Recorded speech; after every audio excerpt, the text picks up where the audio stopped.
This is a true story that happened with a caller to Islam from Egypt called Amru Khalid. He said, 3 days ago, I received an email from a young lady from Australia.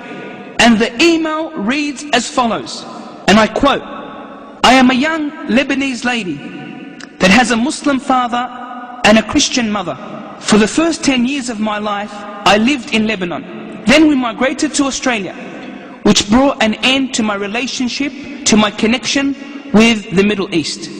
I am currently 22 years of age. And after migrating to Australia, my association with my religion also ended completely. The only thing I know is that I am a Muslimah. That's it. I don't know what the Quran looks like. I don't know how to pray.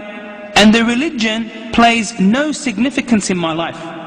My mother and father separated, each one remarrying another person. I entered university. My mother and father left Australia, leaving me behind alone with no family, no brothers and sisters. I know nothing about my ancestry in Lebanon. I lived alone and I had to work to spend on myself.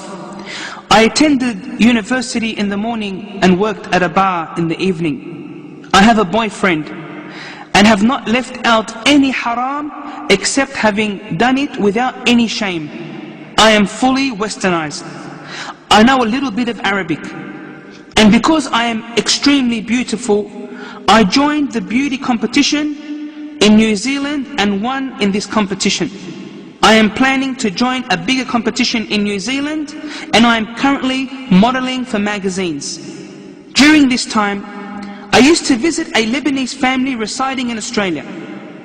And I saw a Ramadan episode on television talking about modesty. The episode had its web address displayed. I went through a nervous breakdown. It was as though this episode was addressing me directly. I am sending you this email to ask, is it possible for Allah to accept me? In other words, forgive me? And this is where Sarah's email ends.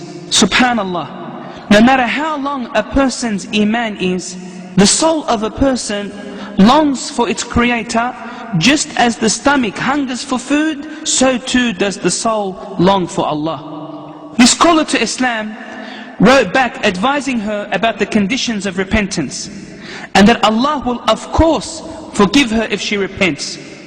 2 days later, she contacts Amru Khalid and she says, I have repented to Allah, and I have left my boyfriend and promised never to see him again. After another 2 days, she contacts him and she says, I want to learn how to pray. Then another 2 days pass and she says, I would like some Quranic audio tapes. So he sends her some tapes via DHL courier. A week goes by and he doesn't hear from her until she contacts him and informs him that she has retracted her beauty title of that particular city. Then came the surprise. She contacted him saying, I have put on the hijab. However, the story does not end here. 2 days after putting on the hijab, she experiences sharp pain. So she goes to the doctor, who diagnoses her with brain cancer, and that her days are limited. She enters the hospital to be operated on.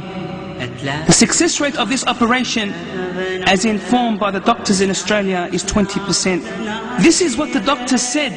As for Sarah, listen to what she had to say. She said, I am pleased to meet Allah. I am happy that I repented prior to finding out about my illness. I don't know whether my mother and father will know about my situation. If I live, I will support your website, for this website is my window to Islam. Inna lillahi wa inna ilayhi raji'un. To Allah we belong, and to Him is our return. May Allah have mercy on Sarah, who died at the age of 22.